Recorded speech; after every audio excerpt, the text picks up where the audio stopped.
So hey guys, welcome back to our channel PH Kid. तो यार आज हम बात करने वाले हैं चैप्टर नंबर जो है अपना 12, इलेक्ट्रिसिटी।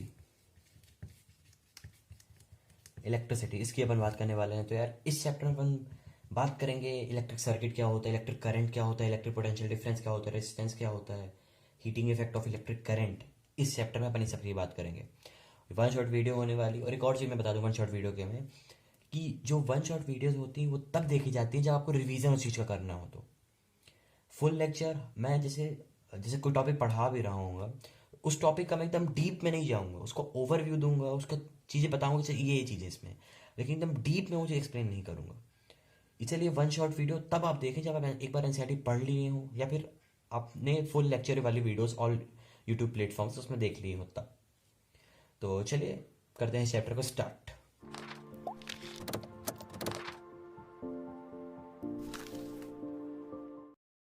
तो जो सबसे पहले अपन टॉपिक पढ़ेंगे वो है इलेक्ट्रिक करंट। अब आपने करंट वर्ड तो सुना ही होगा। जो इलेक्ट्रिक करंट होता है उसकी अपन बात करेंगे। तो इलेक्ट्रिक करंट की एक बार डेफिनेशन आपको पढ़ के सुना देता हूँ। तो इलेक्ट्रिक करंट की डेफिनेशन है the amount of charge flowing through a particular area in unit time. Amount of charge, charge कितने तरह के होते हैं? दो होते हैं ना, पॉजिटिव नेगेटिव।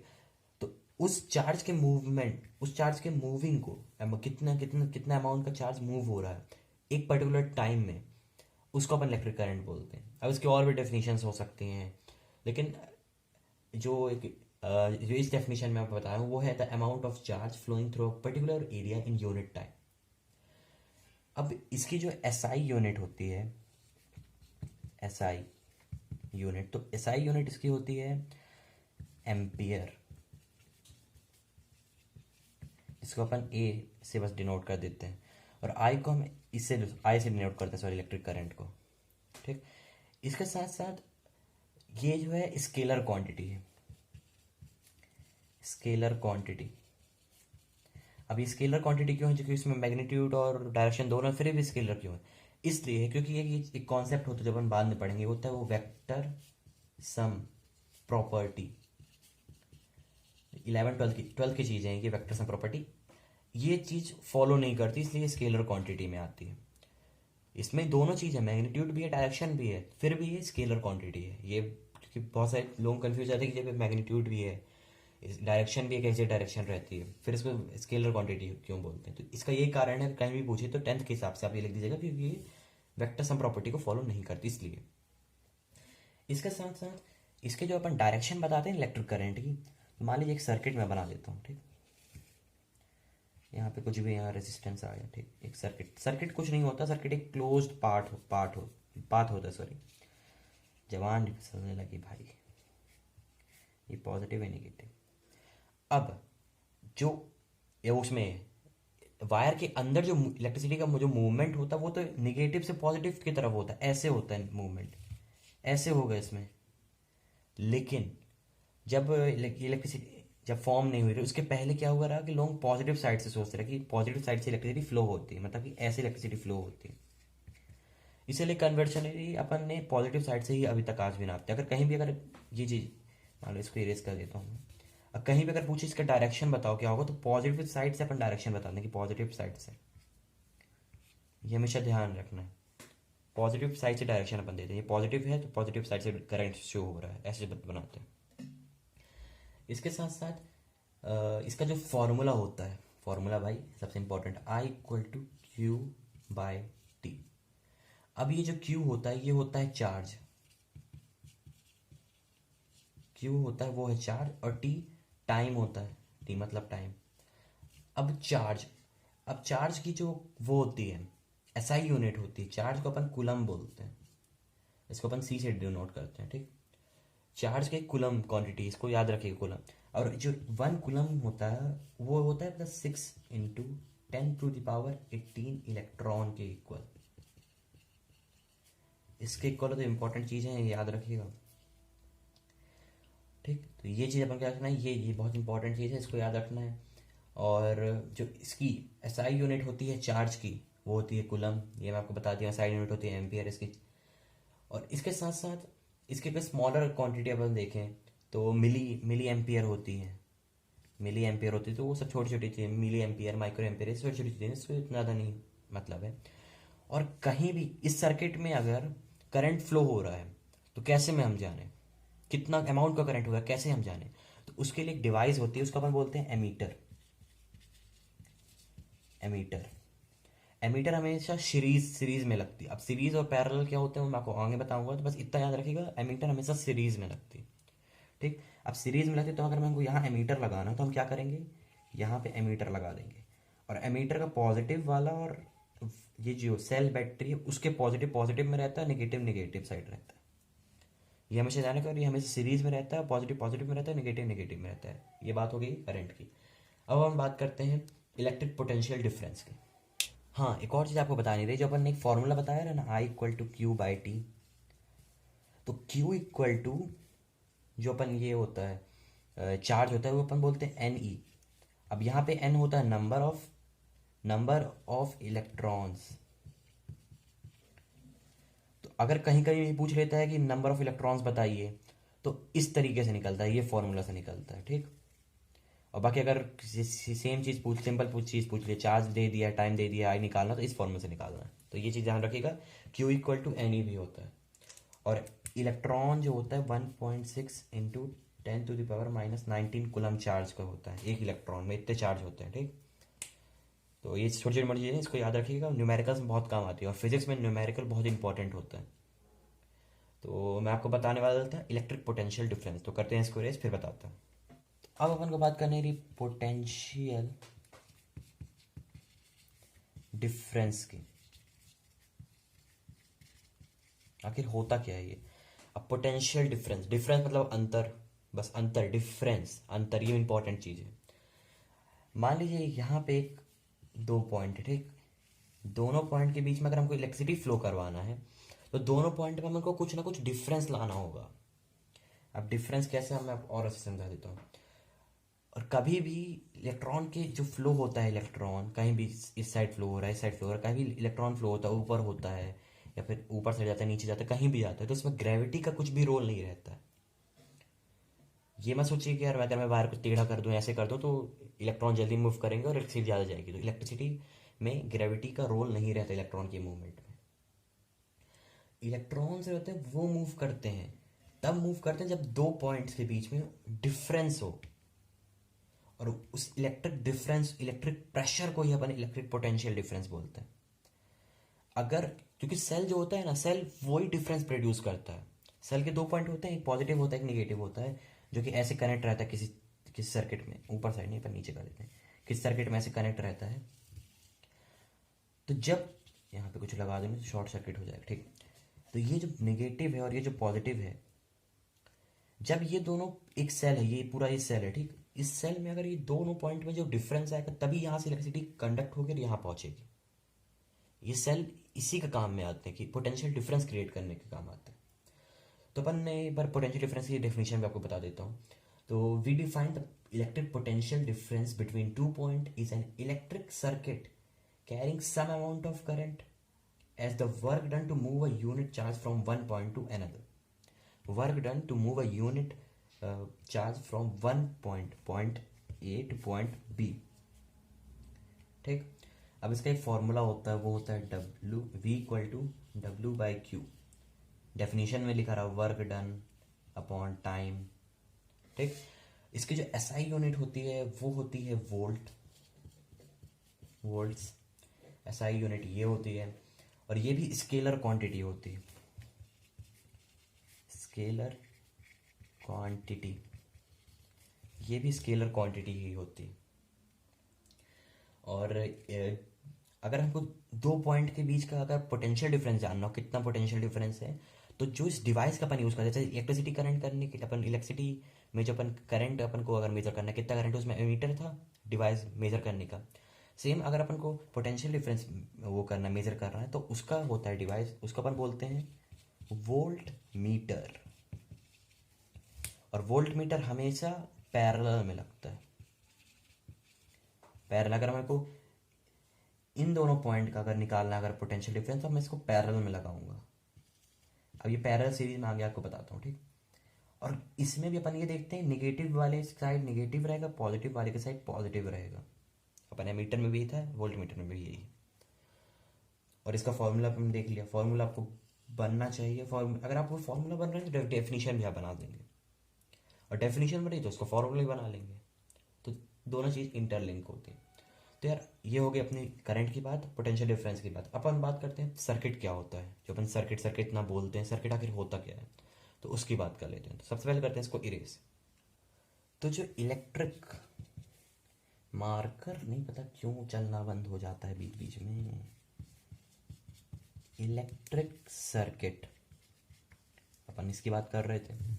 तो इलेक्ट्रिक सर्किट की जो डेफिनेशन अपन बात करें तो डेफिनेशन ये होती है, a continuous and a closed path of electric current, a continuous and a closed path of electric current is called a electric circuit.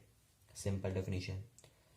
अब अपन इलेक्ट्रिक सर्किट के अपन एक बना के भी देख लेते हैं, ठीक। इलेक्ट्रिक सर्किट, मान लीजिए यहाँ पे अपन का सेल आ गया, ये सर्किट आ गया, यहाँ पे अपन ने लगा दिया बल्ब। अपन ने पहले भी ये चीज़ पढ़ी है, किस क्लास में अपन ये बल्ब के डायग्राम तो अपन ने पढ़े हैं ना, पॉजिटिव नेगेटिव। और इसके में अपन लगा देते हैं अब स्विच, स्विच, ठीक। अब ये स्विच की कैसे वो होता है वो सब मैं बताता हूँ, ठीक। स्विच भी लगा दिया। अब यहाँ पे अपन लगा देते हैं एमीटर, एमीटर लगा दिए। अब बल्ब के बीच का तो हमको वो पोटेंशियल डिफरेंस जाना, तो पोटेंशियल डिफरेंस के लिए अपन यहाँ लगा दिए वोल्ट मीटर, इसका नेगेटिव इसका पॉजिटिव, ठीक। अब कुछ सिंबल्स होते हैं इलेक्ट्रिकल इंस्ट्रूमेंट्स के जो इलेक्ट्रिक सर्किट में यूज होते हैं, उसको अपन देख लेते हैं। तो उसको देखने के लिए थोड़े से सर्किट में मिटा देता हूँ। पहले सर्किट में आपको इसलिए बना के दिखाया कि सर्किट का डेफिनेशन से आपको समझा देता हूँ। कंटिन्यूअस, कंटिन्यूअस है, कहीं से ब्रेक तो नहीं है ना, कि मान लो अगर ये ब्रेक तो ये सर्किट नहीं कहलाएगा, ये कंटिन्यूअस होता है। अब कंटिन्यूअस है ना close path of electric current, अब इलेक्ट्रिक करंट सब में जा रहा है, इसको इलेक्ट्रिक सर्किट, सिंपल। बस अब एक सिंबल मैं आपको फटाफट बता देता हूँ। तो सिंबल्स हैं कुछ कुछ, जैसे सेल का हो गया, अपन देखें इधर देख लेते हैं। जैसे सेल का सिंबल होता है तो वो सेल का सिंबल कुछ इस तरीके का रहता है, ऐसे, ये पॉजिटिव ये नेगेटिव और ये वायर से कनेक्ट रहता है। अब सेल के बाद बात आती है अपनी बैटरी। बैटरी कुछ नहीं होता है, कॉम्बिनेशन ऑफ सेल्स। अब बैटरी कैसे बनाते हैं, ऐसे, ये इसमें कनेक्ट करें, फिर लॉन्ग, फिर शॉर्ट, फिर इसमें कनेक्ट करें, ये शॉर्ट ये लॉन्ग, ये नेगेटिव ये पॉजिटिव। इसके बाद अपन बात कर लेते हैं स्विच की।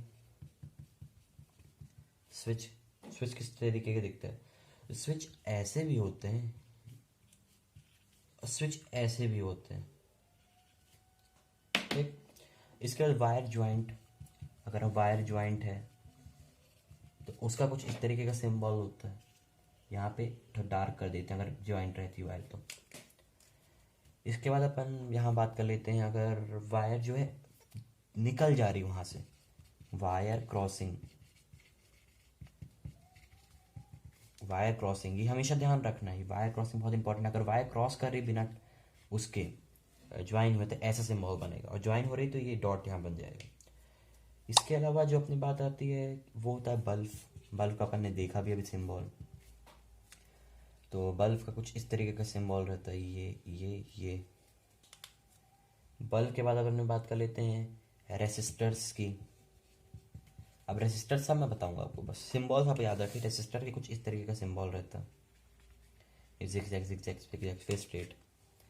रजिस्टर के बाद फिर अपना आता है यहाँ पे एमीटर और वोल्ट मीटर, दोनों के तो मैं बता दिया, एमीटर का गोल और ए, और वोल्ट मीटर का गोल वी, ऐसे रहता है। तो कुछ कुछ सिंबल्स हैं जो सर्किट बनाने में बहुत ही काम आते हैं, तो इसको आपको ध्यान से समझ लेना है। तो ये बात कर ली अपन ने इलेक्ट्रिक सर्किट की, पोटेंशियल डिफरेंस की और इलेक्ट्रिक करंट की।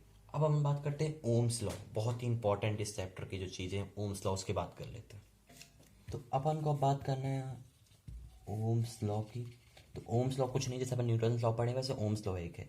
तो ओम्स लॉ की डेफिनेशन क्या है उसको मैं बता देता हूँ। तो ओम्स लॉ ये कहता है कि the potential difference across the end of a given metallic wire in an electric circuit is directly proportional to the current flowing through it provided temperature remains same।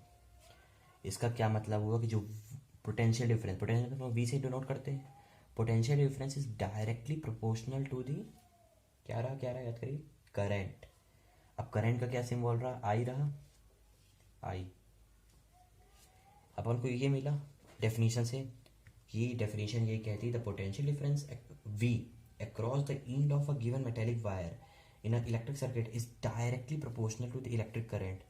अब इलेक्ट्रिक करंट अपन I से denote करते हैं, directly proportional to electric current provided temperature remain same, वो तो condition से, physical condition, वो तो बात अलग है। तो अपन इसको ऐसा भी, इसके बाद अपन इसको और में ऐसे लिख सकते हैं कि V upon I equal to constant. और अगर इस कांस्टेंट को अगर हम यहाँ से हटा के अगर इसके जगह पर ने वो जो साइंटिस्ट हैं उन्होंने अब कुछ रिसर्च करने के बाद एक कांस्टेंट की वैल्यू निकाली, इसको अपन ने उन्होंने बोला आर। आर यहाँ पे होता है रेसिस्टेंस।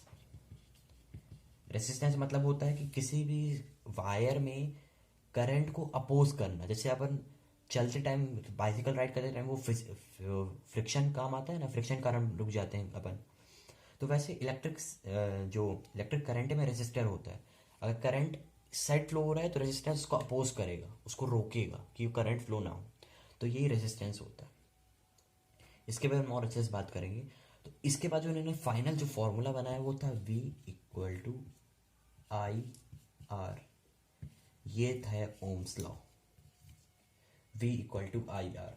और इसी पे बहुत सारे न्यूमेरिकल्स आते हैं, तो इसको बहुत से ध्यान देना है। ओम्स लॉ की बात कर लिया अपन ने। अब अपन रेजिस्टेंस क्या होता है, रेजिस्टिविटी क्या होती है, उसके बारे में बात कर लेते हैं। तो इसको करते हैं सबसे पहले इरेज। अब अपन को बात करनी है रेजिस्टेंस की। रेजिस्टेंस में आपको पहले बताया कि किसी उसको अपोज करने वाला, अपोज बड़ी याद रहेगा। रेजिस्टेंस का तो आपको डेफिनेशन याद रहेगी। अब डेफिनेशन ये है, the property of conductor to resist the flow of charges through it is called resistance. अब इसकी जो एसआई यूनिट होती है, एसआई यूनिट, फिर मार्कर चलना बंद हो गया, क्या हो गया है मार्कर। तो उसकी एसआई यूनिट है ओम, जिसको अपन ऐसे ओम भी बोलते हैं। और सिंबल कुछ इस तरीके, बल्ब टाइप का सिंबल, जैसे अपन बल्ब का सिंबल रहा, कुछ उसी तरीके का सिंबल है। ये हो गया ओम्स। और ये जो होता है, अब इसका अपन जब फॉर्मूला भी अपन ने देखा रहा ओम्स लॉ में कि V equal to I R देखा रहा, तो अपन ने R equal to V upon I कर देंगे तो कोई दिक्कत आएगी? कोई दिक्कत नहीं आएगी। तो इससे अपन को ये पता चल रहा है कि जो रेसिस्टेंस है वो वोल्टेज के डायरेक्टली प्रोपोर्शनल है, कि R is directly proportional to V और R is inversely proportional to I। अब ये डायरेक्टली और इन्वर्सली का मतलब यही होता है कि अगर डायरेक्टली वहाँ पे कहीं दिया है तो इस साइड वाला अगर बढ़ेगा तो ये भी बढ़ेगा, और इन्वर्सली का मतलब होता है ये बढ़ेगा तो ये घटेगा, अगर ये बढ़ेगा तो ये घटेगा। इन्वर्सली उल्टे होते हैं, और डायरेक्टली मतलब एक बढ़ेगा तो दूसरा भी बढ़ेगा, यही मतलब होता है। अब जो रेसिस्टेंस रहता है वो और भी चीज़ों पे डिपेंड करता है। तो वो सबसे पहले डिपेंड करता है, उसका एक फॉर्मूला भी, रेसिस्टेंस का अलग से भी एक फॉर्मूला, ये तो है एक और फॉर्मूला जिसको अपन बोलते हैं म्यू एल बाय ए। अब रेसिस्टेंस इन सब चीज़ों पे डिपेंड करता है। म्यू होता है रेसिस्टिविटी, म्यू जो होता है उसको अपन रेसिस्टिविटी बोलते हैं, रेसिस्टिविटी होती है वो। रेसिस्टिविटी उस कंडक्टर की प्रॉपर्टीज होती है, उस मटेरियल, जब मान लो एक निक्रोम वायर है, उस पर्टिकुलर निक्रोम वायर की प्रॉपर्टी होती है रो। ठीक, जो मेटल्स रहते हैं, मेटल्स एंड एलॉयज है, वह लो रेसिस्टिविटी रहती है मेटल्स एंड एलॉय की, ये याद रखना है। ठीक, और ये एल का मतलब हुआ लेंथ ऑफ क्रॉस सेक्शन, जो वायर की जो लेंथ रहती है वो। और ये जो ए का मतलब हुआ एरिया ऑफ क्रॉस सेक्शन, और लेंथ ऑफ क्रॉस सेक्शन नहीं, लेंथ बस है वहाँ पे। और एरिया, ए का मतलब होता है area of cross section. Area of cross section मतलब ये जो वायर है, मान लीजिए एक वायर है ऐसे, ठीक, ऐसे रहती है वायर जो, ठीक, ऐसे एक वायर, तो ये जो एरिया ऑफ क्रॉस सेक्शन, ये सर्कुलर पाथ है, ये इसकी अपन यहाँ पे बात करें। तो जो रेजिस्टेंस होता है वो डायरेक्टली प्रोपोर्शनल होता है रो के लेंथ के, और इन्वर्सली प्रोपोर्शनल रहता है एरिया के। इसके साथ एक और चीज़ पे रेजिस्टेंस डिपेंड करता है, वो होता है टेम्परेचर पे डिपेंड करता है। ये अपन ने बात करी रेजिस्टेंस और रेजिस्टिविटी की। अब अपन बात करते हैं जो फाइनल है अपना, सीरीज एंड पैरेलल कॉम्बिनेशन, जो अब तक इतनी देर से सुनते आ रहे हैं, सीरीज में लगाना है, पैरेलल में लगाना है, आखिर ये है इसका मतलब क्या हुआ, तो अपन उसको देख लेते हैं। तो यार हमने बात कर ली रेजिस्टेंस की भी और रेजिस्टिविटी की बात कर ली यार। अब बात करते हैं किस तरीके से जो अपन रेजिस्टर उसको अटैच किस तरीके से करते हैं सर्किट में। अपने सिलेबस में दो दिया है, वो है सीरीज एंड पैरेलल। तो सीरीज और पैरेलल में आखिर इसका मतलब क्या हुआ? जैसे एमीटर ने अपन ने बात करी थी कि सीरीज में लगाते हैं, वोल्ट मीटर पैरेलल में लगाते हैं, इसका एग्जैक्टली मतलब क्या होता है तो उसको अपन समझते हैं अपन। तो अपन सबसे पहले बात करेंगे सीरीज की। तो सीरीज में ये मतलब होता है कि जो, मैं सर्किट से समझा देता हूँ। जैसे सर्किट ये बनाते हैं अपन, सेल आ गया है माइनस ये प्लस, देन ये रेसिस्टर, ये ये रेसिस्टर, एक रेजिस्टर रस लेते हैं, ठीक। यहाँ पे अपन ले लेते हैं बल्ब, ठीक, ये बल्ब आ गया। अब अपन को अगर ये बोले कि एक अपने पास वो है रेसिस्टर है और उसको बोले कि इसको सीरीज में ऐड करना है, तो सीरीज में ऐड करने का ये मतलब होता है कि जो भी करंट सर्किट से फ्लो हो रहा है वो सब जितने भी रेजिस्टेंस लगे सब में सेम हो। अगर मैं इसको अगर सीरीज में कनेक्ट कर रहा हूँ इस वाले को, तो अपन क्या करेंगे, अपन यहाँ काट सकते हैं, फिर यहाँ काट सकते हैं, कहीं भी अपन काट के वायर अपन लगा देंगे। अगर स्पेसिफिकली उसमें नहीं दिया है कि यहाँ पे लगाना है, तो अगर ये बोला सीरीज में लगा दो, कहीं भी लगा दो, तो अपन ये लगा दिए। तो जब करंट, जो करंट यहाँ से फ्लो होगा वो करंट यहाँ पे भी जाएगा, वही करंट यहाँ पे भी जाएगा, मतलब कि सब में सेम अमाउंट ऑफ करंट होगा। सीरीज में सेम करंट। इसमें क्या चेंज होता है? वो चेंज होता है वोल्टेज, वोल्टेज बस चेंज होता है, ये हमेशा ध्यान रखना है। अगर मेरे को इस पर्टिकुलर सर्किट, ये R1, ठीक, ये R1, तो यार अगर अपन इसको इस R1 वाले के अपन को वोल्टेज जानना है कितना फ्लो हो रहा है, तो यहाँ पे इसके पैरेलल अपन वोल्ट मीटर लगा देंगे। अभी पैरेलल क्या क्या चीज़ें इसमें होती है, पैरेलल अपन बाद में बात करेंगे। तो सिंपल ये होता है इसमें, अगर कहीं भी पूछे, सीरीज में जो करंट रहता है सर्किट में सेम रहता है, सिर्फ और सिर्फ वोल्टेज चेंज होता है अगर पर्टिकुलर किसी एक अप्लायंसेस की बात करें अपन तो। अब ये कभी क्वेश्चंस इससे ऐसे आते हैं कि सीरीज में मान लीजिए 2 ओम का ये लगा है और ये 3 ओम का लगा है, ये दो रेजिस्टेंस लगे हैं 2 ओम और 3 ओम के, और ये सीरीज में लगे हैं, तो टोटल रेजिस्टेंस कितना होगा? तो सीरीज में जो टोटल रेजिस्टेंस होता है वो R1 plus R2 plus R3 dot dot dot, जितना जितना जितना रेजिस्टेंस है। अगर सीरीज में कुछ चीज़ें दी हैं और उसका टोटल रेजिस्टेंस पूछा है, तो जितने भी सीरीज दी हैं उनका सम कर देना है। ये सीरीज की बात कर ली। अब अपन पैरेलल की बात करते हैं। उसके बात करने से पहले मैं एक जगह बताऊंगा, जैसे अपन ने बात करी कि एमीटर को ज्वाइन करना है, तो अगर अपन को एमीटर मान लीजिए इसकी, ये बल्ब से कितना करंट फ्लो हो रहा है, तो अपन क्या करेंगे, यहाँ से निकाल देंगे एक ठो वायर और यहाँ जोड़ देंगे एमीटर। अब एमीटर का पॉजिटिव पॉजिटिव से जोड़ेंगे और निगेटिव निगेटिव से जोड़ेंगे। अगर एमीटर को यहाँ ना लगा के अगर यहाँ लगा दूँ तो भी कोई गलती नहीं होगी, क्योंकि सब में तो करंट सेम ही फ्लो हो रहा है, चाहे यहाँ लगाऊँ यहाँ लगाऊँ यहाँ लगाऊँ यहाँ लगाऊँ, अमाउंट तो सब में सेम ही बताएगा। तो ये से क्वेश्चंस आते हैं, थोड़ा सा इसको हमेशा ध्यान रखिएगा कि सीरीज में ये फॉर्मूले से अपन निकालते हैं टोटल रेजिस्टेंस। अब अपन बात कर लेते हैं पैरेलल। तो पैरेलल की बात करने का चाहिए, सबसे पहले इसको इरेज। अब अपन बात कर रहे हैं पैरेलल कैसे कंबाइन करते हैं रेसिस्टर्स को। तो पैरेलल के लिए एक सर्किट बना देते हैं अपन। तो पैरेलल के लिए ये सर्किट ऐसे बना देते हैं, ये बन गया अपना सर्किट, ये आ गया,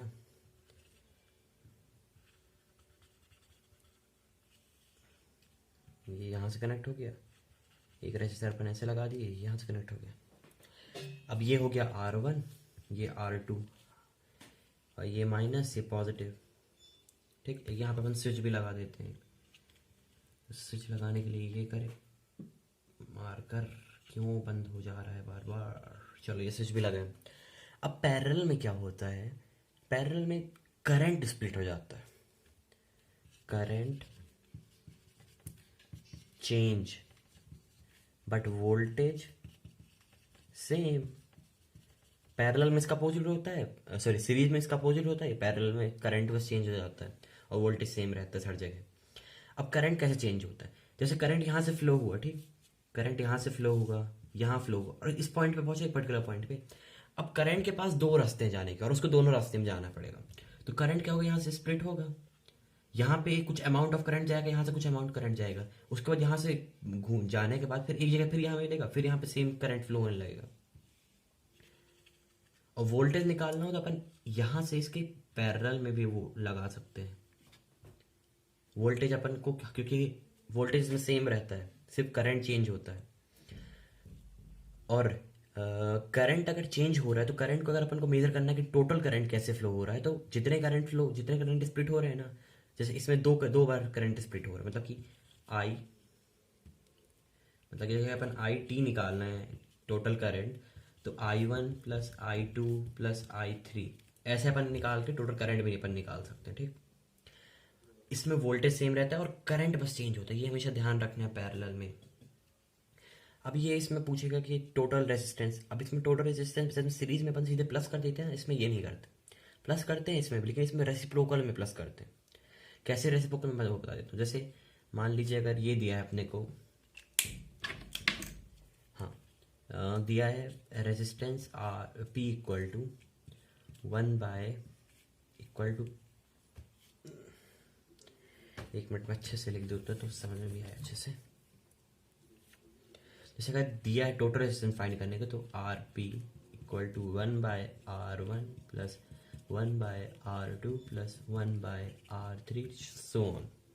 इसमें रेसिप्रोकल में प्लस करते हैं, और हमेशा ये ध्यान रखना रेसिप्रोकल में प्लस करने के बाद फिर उसको रेसिप्रोकल करना पड़ता है। बहुत सारे लोग क्या करते हैं, 1/RP इक्वल टू मान लीजिए 1/3 आया तो बोल देते टोटल रेजिस्टेंस 1/3 है, नहीं होता। RP इक्वल टू 3 आएगा, टोटल रेजिस्टेंस 3 होगा। ये इस पॉइंट पे बहुत लोग गलती करते हैं, इसको हमेशा ध्यान रखना है। ये पैरेलल और सीरीज में कनेक्ट करने का यही मतलब होता है। अब अपने बात कर ली कैसे कनेक्ट करते हैं सर्किट की, और ये सब जो छोटी छोटी चीज़ सब बात कर ली। अब हम बात करते हैं जूल्स लॉ ऑफ हीटिंग और उसके एप्लीकेशंस कैसे हैं, और इलेक्ट्रिक पावर, इलेक्ट्रिक एनर्जी क्या होती है, इसके ऊपर और बात कर लेते हैं। तो करते हैं इसको इरेज। तो यार अब अपन बात करते हैं जूल्स लॉ ऑफ हीटिंग। बहुत ही इंपॉर्टेंट है और इसके बहुत ज़्यादा एप्लीकेशंस भी अपने डेली लाइफ में यूज़ करते हैं। तो इसके अंदर ये जो फॉर्मूला जो उन्होंने बताया रहा वो था H=I²RT। और इसका जूल्स लॉ ऑफ हीटिंग का जो डेफिनेशन है वो भी अपन एग्जाम में पूछे तो ये लिख के आना है कि joules law of heating means the law implies that heat produced in a resistor is directly proportional to the square of current from a given resistance, directly proportional to the resistance of the and to the time for which the current flow through the resistor। अब ये heat जो कभी भी किसी भी आपने देखा भी होगा, किसी भी वायर जब भी अपन इलेक्ट्रिसिटी फ्लो करवाते हैं तो वो वायर गर्म हो जाती है। फैन जब रोटेट बहुत देर तक जब रोटेट होता है तो फैन भी गर्म हो जाता है। तो वो इसी के कारण होता है। ये ही एक लॉ जो बनाया था जूल्स ने, साइंटिस्ट रहे उन्होंने, उसी को अपन बोलते हैं जूल्स लॉ ऑफ हीटिंग। इसके एप्लीकेशंस भी बहुत हैं, तो अपन एप्लीकेशंस की बात कर लेते हैं। तो सबसे पहले एप्लीकेशंस जो है वो है इलेक्ट्रिक हीटर आपके घर में लगा है। तो इलेक्ट्रिक हीटर में क्या होता है कि जैसे इलेक्ट्रिक हीटर जो वायर रहती है, वायर जैसे अपन जो एलॉय रहती है वो, ठीक, वो वायर, अब वो क्या करती है कि जब इलेक्ट्रिसिटी उसमें फ्लो होती है ना, तो उसके कारण उस एलॉय की ऐसी प्रॉपर्टी होती है कि वो बहुत ज़्यादा हीट प्रोड्यूस करती है। अब वो हीट प्रोड्यूस करने के कारण वो गर्म होता है और अपन को हीट एज अ हीटर वो वर्क करता है। और वो जो एलॉय रहता है वो निक्रोम का शायद एलॉय रहता है। तो ये हम बात हमेशा ध्यान रखना है कि जूल्स लॉ ऑफ हीटिंग बहुत इंपॉर्टेंट कॉन्सेप्ट है, उसको हमेशा पढ़ना क्या है, इसको डेली लाइफ में जब देखेंगे तो आपको खुद बहुत सारे एग्जाम्पल मिलेंगे। इलेक्ट्रिक हीटर हो गया, और उसके साथ इलेक्ट्रिक बल्ब हो गया, जो और इलेक्ट्रिक बल्ब के साथ इलेक्ट्रिक फ्यूज़। भाई इलेक्ट्रिक फ्यूज़ तो बहुत इंपॉर्टेंट है, जो अपने घर में लगे रहते हैं फ्यूज़। ये सब प्रैक्टिकल वो है, एप्लीकेशंस हैं जूल्स लॉ ऑफ हीटिंग के। इसके साथ साथ इलेक्ट्रिक एनर्जी। अब इलेक्ट्रिक एनर्जी क्या होता है वो अपन बता देते हैं। तो इलेक्ट्रिक एनर्जी की डेफिनेशन ये होती है कि the work done bye a source of electricity. अब सोर्स ऑफ इलेक्ट्रिसिटी क्या होते हैं, बैटरी हो सकता है, या फिर अगर डीसी सोर्स है तो बैटरी, अगर एसी सोर्स है तो जहाँ पोल होल से आ रहे हैं वो चीज़। तो the work done by the source of electricity to maintain a current in electric circuit. Electric circuit जो अपने देखे इलेक्ट्रिक सर्किट, उस इलेक्ट्रिक सर्किट में इलेक्ट्रिसिटी का जो वर्क डन, जो इलेक्ट्रिसिटी को जो वर्क करना पड़ रहा है उस इलेक्ट्रिक करंट को फ्लो करने के लिए उसको इलेक्ट्रिक एनर्जी बोल देते हैं। अब इसके बाद इलेक्ट्रिक पावर जो बहुत इंपॉर्टेंट है, उससे बहुत सारे उससे रिलेटेड फॉर्मूलेज बने हैं। अब मैं बता रहा था कि जो हीटिंग के जो उससे रिलेटेड जो फॉर्मूला उसके बारे में बात कर रहे थे।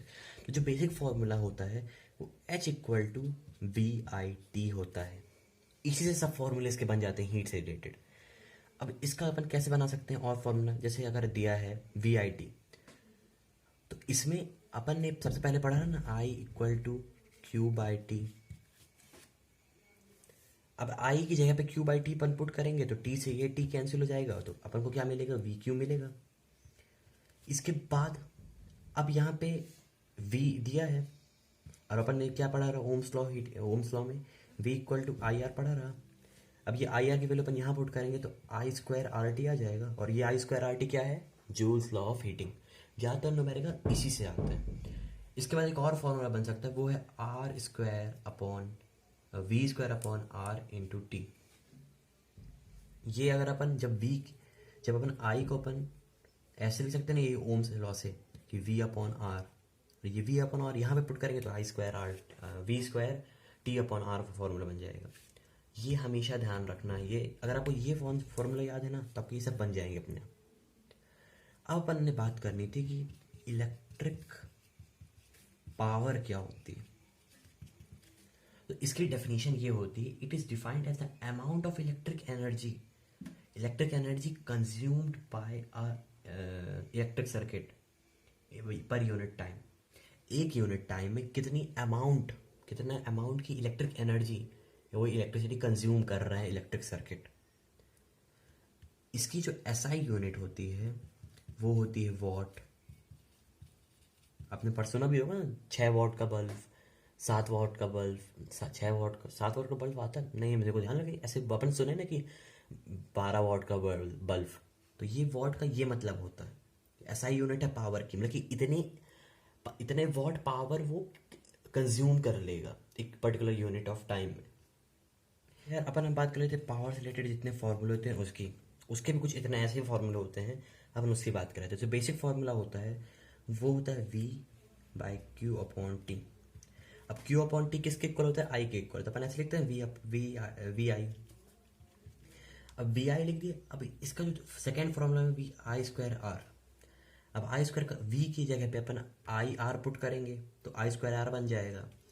इसके बाद जब एक और जो फॉर्मूला होता है वो होता है V²/R। ठीक, तो ये सब फॉर्मूले हो गए पावर के। जो बेसिक फॉर्मूला होता है VI बस याद रखेंगे तो आपको ये सब भी याद रहेगा, VI होता है। और इसका होता है VIT, लेकिन जो इंपॉर्टेंट फॉर्मूला होता है वो होता है I²RT। ठीक, तो ये बात याद रखना है इलेक्ट्रिक पावर की। इलेक्ट्रिक पावर होता है कितना अमाउंट ऑफ एनर्जी कंज्यूम करा है एक सर्किट एक यूनिट टाइम में, एक टाइम के इंटरवल के अंदर। ठीक, इसकी जो बिगर यूनिट होती है जो अपन ने यूज भी करते हैं तो वो होती है kWh। अब जो 1 kWh होता है वो पता किसके इक्वल होता है, वो होता है 3.6 × 10⁶ जूल के। इतने जूल रहते हैं 1 kWh के अंदर। और इसके साथ एक और जो यूनिट होती है वो होती है 1 HP = 746 वाट। इसको भी याद रखना है हमेशा। और जो किलोवाट होता है ना, ये 1 किलोवाट होता है 10⁻³ वाट। अब 10⁻³ वाट का मतलब होता है 1000, बाकी 30 वाट। अब इसके किलोवाट से भी बड़ी यूनिट होती है, उसको बोलते हैं मेगावाट। जो 1 मेगावाट होती है वो 10⁶ वाट होती है। अब मेगावाट की भी बड़ी यूनिट होती है, उसको अपन बोलते हैं गीगावाट। तो 1 गीगावाट को होता है 10⁹ वाट। ये सब छोटी छोटी चीज़ें को हमेशा याद रखना है, ऑब्जेक्टिव में कभी कभी पूछ लेता है। तो ये सब बात हो गई इलेक्ट्रिसिटी चैप्टर के अंदर जितने कॉन्सेप्ट रहे, उसके 1 शॉट वीडियोज़ के अंदर हमने सब बात कर ली, बेसिक उसका रिवीजन कर लिया एक तरह से। अब जो बात अपन को करनी थी, जो भी इस चैप्टर से रिलेटेड सब कर ली। अब आपको एक काम कर रहे हैं, NCERT को बिल्कुल एकदम अच्छे से उसके बाद रीड कर लेना है उसको। उसके साथ साथ उसके जो इंटेक्स क्वेश्चन और बैक साइज में क्वेश्चंस दिए उसको पढ़ लेना है। इसके साथ साथ जैसे ही अपने साइंस सिलेबस कंप्लीट होता है तुरंत मैं आपको एक ऐसी चीज़ दूंगा जो कि बोर्ड में आपकी बहुत ज़्यादा हेल्प करेगी। तो उस चीज़ का बस मैं वेट कर रहा हूँ कि जल्द से जल्द अपना सिलेबस कंप्लीट हो, फिर अपन उस चीज़ को लॉन्च करें। इसके साथ साथ इस वीडियो के लिए सिर्फ इतना ही। कॉन्सेप्ट को आप अच्छे तरीके से समझ लीजिए, उसके बाद वन शॉट वीडियो देखा करिए हमेशा, क्योंकि वन शॉट वीडियोस में ओवरव्यू बस होता है उस कॉन्सेप्ट का, उसको डीप में अपन नहीं बात करते। तो बस अभी इस वीडियो के लिए सिर्फ इतना ही। बहुत ही जल्द मिलूंगा आपको नई वीडियो के साथ, तब तक के लिए bye bye. Thanks for watching.